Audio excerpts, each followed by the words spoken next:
SC/ST वर्गीकरण नहीं चलेगा, नहीं चलेगा, SC/ST वर्गीकरण नहीं चलेगा, नहीं चलेगा। महिलाओं के सम्मान में BSP मैदान में, युवाओं के सम्मान में BSP मैदान में, बेरोजगार के सम्मान में BSP मैदान में, आरक्षण के सम्मान में BSP मैदान में, बाबा साहब के सम्मान में BSP मैदान में। मोदी सरकार मुर्दाबाद मुर्दाबाद, मुर्दाबाद, केंद्र सरकार मुर्दाबाद मुर्दाबाद, मुर्दाबाद, एक समाज एकता जिंदाबाद जिंदाबाद, जिंदाबाद। नमस्कार, आप देख रहे हैं NB News 24/7 नीलम बोध के साथ। साथियों, आज हम भारत की राजधानी दिल्ली में और दिल्ली में आज हम कंझावला SDM कोर्ट के सामने, जहां पर बहुजन समाज पार्टी की तरफ से लगातार सुबह से नारे लग रहे हैं कि संविधान के सम्मान में बहन जी मैदान में, महिलाओं के सम्मान में BSP मैदान में, तमाम इस तरह के नारे आपको सुनाई दे रहे होंगे। तो आइए आज बात करते हैं इन लोगों से कि आज SDM कोर्ट पर आने का इनका उद्देश्य क्या है और जिस तरह से हम देख रहे हैं कि गोल बंद करने का एक आह्वान किया गया था भारत को, तो उसी को लेकर आज यहाँ पर तमाम बहुजन समाज पार्टी के कार्यकर्ता उमड़े। तो उन्हीं से जानने का प्रयास करें कि वो क्या है। सर, किस लिए आए हैं? ये आरक्षण में वर्गीकरण किया है, ये इसने केंद्र सरकार ने जो ये आपसी में बांटने का काम किया है और आरक्षण को खत्म करने का एक तरीका है ये। तो क्या लगता है इस तरह के आंदोलनों से सुप्रीम कोर्ट झुकेगा? हाँ, झुकेगा क्यों नहीं, एकता के आगे झुकेगा। सुप्रीम कोर्ट में क्या बाहर से जज थोड़ी बैठे हैं, यही इंडिया से ही तो हैं, कोई अमेरिका से तो जज थोड़ी आएगा आके बैठे हैं। लेकिन इन्होंने इन लोगों को ये देख लिया कि भी इन लोग जो अनुसूचित जाति जनजाति के जो लोग हैं, जहाँ भी जो सुविधा दिखती है उसी को ख़त्म कर देते हैं। अरे नौकरियाँ ख़त्म कर दी, निजीकरण करके नौकरियाँ ख़त्म कर दी। क्या हम अपने बच्चों को जहर दे के मार देगा? इन नौकरी से खतरा है। चलो भी हम मानते हैं आप आरक्षण को ख़त्म कर दो, लेकिन ये जो ज़मीन है ना वो प्रकृति की देन है, वो बराबर हिस्सों में बांट दो, नौकरी को तुम ले लो। लेकिन ये जो भी कर रहे हैं ये हमारे साथ भेदभाव का करने का एक तरीका है। जमीन भी सारी जो जितनी जमीन थी 54 साल पहले जो जमीन बांटी गई थी भूमिहीनों को, वो सारी जमीन DD को ट्रांसफर कर दी है। हमारे को कोई मुआवजा नहीं। सर, आज भारत बंद करने का मेन उद्देश्य क्या है? मेन आरक्षण को उद्देश्य तो ये लेकर था कर ना- रहे हैं या जमीन को लेकर कर रहे हैं? नहीं, मेन उद्देश्य था कि जो हमारा जो आरक्षण है संविधान के तहत आर्टिकल 342, 41 वो जो है ना उसके तहत ही हमारा आरक्षण होना चाहिए, ना कि इसमें वर्गीकरण करके। साहब, मान्यवर काशीराम जी ने एक नारा दिया था कि जिसकी जितनी संख्या भारी है उसकी उतनी भागीदारी। तो क्या लग रहा है कि आज आरक्षण के तहत नौकरियों में या अन्य तमाम प्रशासनिक स्थानों पे आपकी भागीदारी सुनिश्चित हो रही है? भागीदारी तो 1% भी नहीं है, 1% भी नहीं है। इन्होंने जो है ना अपर कास्ट के लिए 10% आरक्षण किया, ना तो उसमें पार्लियामेंट में बिल पास किया, जबरदस्ती से लागू कर दिया। गाड़ी में बैठ के आएगा कि जो है ना हमारे को नौकरी का वो दे दो, 10% का वो सर्टिफिकेट बना दो EWS का, बगैर उसके एग्जाम के ये IAS IPS लगा रहे हैं और कॉलेजियम सिस्टम से ये जो है ना जज लगा रहे हैं। क्या वो इस न्याय के काबिल है? गरीबों की बिल्कुल कोई भी नहीं सुनवाई करता। जी, चलिए, और भी लोग हैं, तमाम बसपा पार्टी के यहाँ पर समर्थक है, उनसे जुड़ने का काम करेंगे, जानने का प्रयास करेंगे कि आज का जो मुद्दा है खासकर उस पर क्या सोचते हैं और किस तरह से। कुछ महिलाएं भी हैं, उनसे भी जुड़ेंगे। मैडम, नाम क्या है? पूनम अम्बेडकर। पूनम अम्बेडकर जी, क्या लगता है इस तरह से आंदोलन करने से जो आप न्याय की मांग कर रहे हैं या जो भी आपकी मांगे वो पूरी हो पाएंगी? बिल्कुल हो पाएंगे, क्योंकि काशीराम जी ने, बाबा साहब ने कहा है कि अपनी जागरूकता का प्रमाण देते रहें। संगठन चले न चले, पार्टी चले न चले, लेकिन अपने आप को जीवित समाज में दिखाते रहे कि हम जीवित हैं। और अगर हमारे हक अधिकारों पे डाका डलता है तो हम उसका विरोध करना जानते हैं, क्योंकि हम संविधान के मानने वाले लोग हैं। और संविधान के बारे में अगर किसी ने भी कुछ भी गलत किया तो हम उनको ये बता देंगे कि अगर संविधान से छेड़छाड़ भी की, हमारे हक अधिकारों से छेड़छाड़ की, तो हम सड़कों पर निकलकर तुम्हारा विरोध करेंगे और तुम्हें तख्ता तुम्हारा पलटने का काम करेंगे। आप तख्ता पलटने की बात कर रहे हैं। अभी जिस तरह से 1 तारीख को सुप्रीम कोर्ट का जो निर्णय है, कोटे में से कोटा एक तरह से बांट दिया कई समाजों को, लेकिन हमने देखा कि कल जिस तरह से सोनीपत के हरियाणा में गुहाना में एक ऐसा प्रकरण निकल कर आया, वहाँ पर कुछ तथाकथित लोगों ने जो कि अपने आप को वाल्मीकि समाज का कहते हैं, उन्होंने कल मायावती, चंद्रशेखर आजाद और पासवान इनके पुतले जलाने का काम किया। उन्होंने साफ साफ कहा कि जो सुप्रीम कोर्ट ने जो कोटे में से कोटा एक तरह से डिवाइड करने का निर्णय दिया, हम उसके समर्थन में और हम चाहते हैं कि तमाम राज्य सरकारें इसको लागू करें। तो किस तरह से सोचते हैं इस बारे में?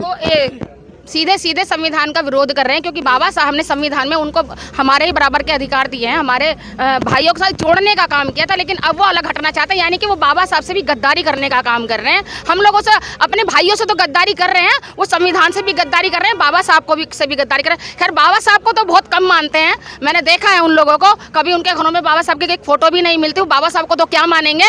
और आज जब उनका लेने के नाम को तो उनको याद है कि हमें मिल रहा है, लेकिन कभी उन्होंने ये भी देखा है कि जिसने दिया है कभी उसका नाम भी लिया है, तो वो गद्दारी तो सब पहले से ही करते आ रहे हैं। और अब अगर वो पुतला जला रहे हैं, बाबा साहब को का नाम ले रहे हैं, तो वो सिर्फ स्वार्थ में ले रहे हैं, वरना मैंने आज तक देखा है कि उन्होंने कभी बाबा साहब का नाम भी नहीं लिया। सर, आप लोग यहाँ पर क्यों खड़े हैं और कितनी देर से खड़े, ये भी जानना चाहूँगी, क्योंकि गेट बंद है। आप लोग जिस तरह से कॉल दी गई थी बसपा की तरफ से कि ज्ञापन देना है, तो यहाँ पर क्यों खड़े अभी?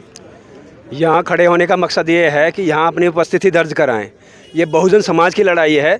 जैसा कि अंग्रेज़ करते थे, अंग्रेज़ों ने एक चाल चली थी डिवाइड एंड रूल, तो यहाँ ये गवर्नमेंट भी, जो आपने जैसे एक सवाल किया था कि वहाँ गोहाना में बीएसपी का और चंद्रशेखर आज़ाद जी का जो विरोध कर रहे हैं, उनके पुतले जलाए जा रहे हैं, तो ये डिवाइड एंड रूल है। ये वो लोग थे जिन्होंने ये काम किया, जो बीजेपी और कांग्रेस और जो भी सहयोगी उनकी पार्टियां हैं, उनके साथ उनके जो चेले हैं, उन्होंने उनके कान पर, जिस तरह से आपने देखा होगा कि जब साइमन कमीशन आया तो ये जितने भी लोग हैं गांधी जी के चेले, वो ये समझाने में कामयाब हो गए ओबीसी को कि भैया तुम SC ST बन जाओगे, तुम नीच बन जाओगे, तुम कमीन बन जाओगे, इसलिए तुम किसी को मतलब ये बोला गया कि तुम तो भाई राजपूत हो, किसी को बोला तुम तो ब्राह्मण जाति के हो, तुम किसी को बोला कि तुम वैसे समाज से आते हो, तुम इनके चक्कर में क्यों पड़ रहे हो, तुम बाबा साहब के चक्कर में क्यों पड़ रहे हो। बाबा साहब का आप साथ छोड़िए और मुख्य धारा में आ जाइए और हमारे साथ आइए, हम आपको वो अधिकार देंगे। ये डिवाइड एंड रूल की लड़ाई है, और डिवाइड एंड रूल में आपने देखा कि हमें उसका घाटा हुआ, हमें इसका हर्जाना भोगना पड़ा, उनको भी ये हर्जाना भोगना पड़ेगा। यदि वो आज हमारे साथ नहीं है, ये कहते हैं ना कि आप अकेले लड़ेंगे तो कहीं नहीं पहुंचेंगे। सर, लेकिन ये जानना चाहूँगी कि उपवर्गीकरण से आप लोगों को दिक्कत क्या, आप चाहते नहीं कि जो आपके छोटे भाई हैं उनको भी हक अधिकार मिले? ऐसा है, देखिए, हम ये नहीं कहते कि भाई उनको अधिकार ना मिले, नहीं, हमारी लड़ाई ये नहीं है कि उनको अधिकार ना मिले। हमारी लड़ाई ये है कि आखिर ऐसा क्यों किया जा रहा है। जैसा कि आपने पीछे देखा होगा कि EWS का SC ST के अधिकारों में से ही लेकर के वो 10% का डिवाइड किया गया, उसी में से दिया गया। उनका क्या किया, मतलब आपका 49.5% है टोटल आरक्षण, उनके पास है 50.5%। अब 49.5 में से ही आप 10% उनको दे देंगे तो आपके पास कितना रह गया, 39.5% रह गया। और वो एक दिन में ही लागू हुआ, मतलब पहले उन्होंने पास कर लिया, एक दिन दूसरे दिन लागू कर दिया। अब आप ये देखिए कि हमारे साथ जो है ये जो गेम खेली जा रही है, ये ओवरऑल गेम है, ये डिवाइड है, डिवाइड करने की ये कवायद है ताकि बहुजन समाज एकजुट होकर के सत्ता पर काबिज ना हो पाए। जी सर, आप क्या कह रहे थे वर्गीकरण को लेकर? पहले तो आपके चैनल के माध्यम से मैं सबको जय भीम कहना चाहूँगा कि जिन लोगों ने आज भारी बहुमत के साथ ये अपना विरोध जताया है आरक्षण को लेके, तो जिस तरह से ये फैसला आया है, पार्टी ने विरोध किया है इसका, हम सब लोग मिलकर इसके विरोध कर रहे हैं। क्यों कर रहे हैं विरोध, इसके पीछे वजह यह है कि इनका कहना यह है कि कुछ लोग आगे निकल गए। अगर कुछ लोग आगे निकले हैं तो बाकी तो दुनिया भर का सारा समाज पीछे है। दूसरी बात, जब संविधान बराबर मिला है तो किसी ने किसी को रोका थोड़ी है, सबके लिए बराबर अधिकार मिल रहे हैं, सब ले सकते हैं उसमें से आगे बढ़ के।